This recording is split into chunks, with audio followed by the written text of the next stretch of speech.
A lot of precious metal collectors won't touch sterling. They want 0.999 fine silver or rare coins. But most non-collectors can't tell the difference between sterling silver and stainless steel. This gap creates a massive opportunity for the rest of us. Sterling is still 92.5% pure silver. And with today's prices, these bargains are worth more than most people think. Let's decode this ring together. I'm using a size 9 men's ring to show you the process. Size matters for resale, but for intrinsic value, it's all about the metal. I'll demonstrate a few affordable tools today: a ring sizer, a USB microscope, and a gram scale. I did this for years with just a magnifying glass and my phone, so I'll show you how to do both. Links to my gear are in the description if you want to upgrade your kit.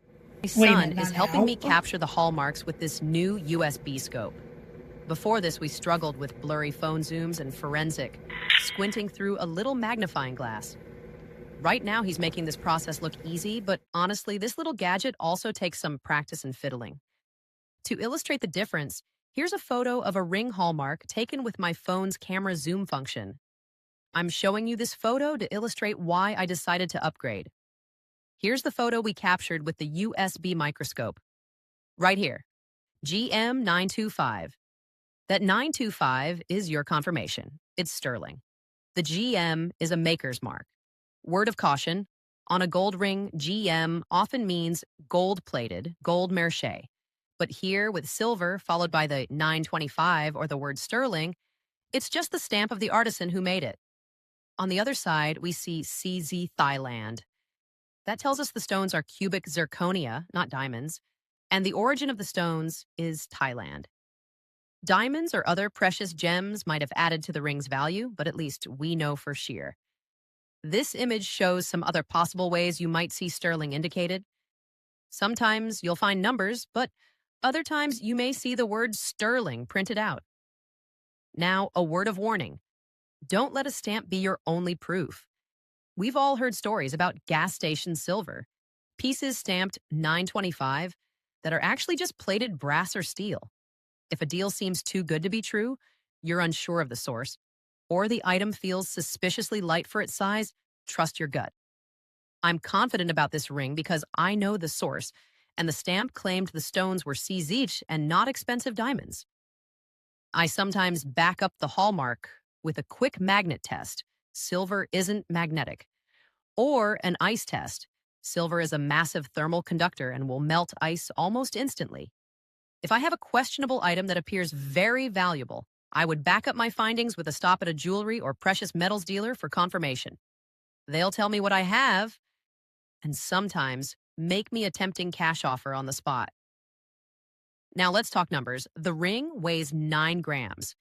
Since the stones are small, I'm estimating 8 grams of actual silver. At a spot price of $3.70 per gram, that's about $29.60 in raw metal value. You can find silver spot prices by checking sites like Kitco, which show the spot in ounces, grams, and some other common weights. If you find this at a thrift store for $5, you've just 6 times your money on the metal alone. But remember, you aren't just buying silver, you're buying craftsmanship. Retail and resale prices will always be higher than melt because of the beauty and the work. To find the resale value, I used Google Lens and Gemini. AI isn't 100% reliable, but it's a great detective partner. It helped me identify the style and find comparable listings on eBay and Etsy. I can use these values if I want to sell it myself or wholesale it to a local dealer. This ring isn't a retirement-level bonanza, but it's a solid win. My dad likely got this for $5 at an auction, and honestly, that's a better return on investment than many of my high-end slabbed coins. Plus, the tiny stamped hallmarks made a good subject for this demonstration, just because they were impossible for us to read with our naked eyes. And a lot of people would wear a ring like this for years without even knowing the marks existed. Why do I cover topics like this on Cat Monetty's Doom Scrolls?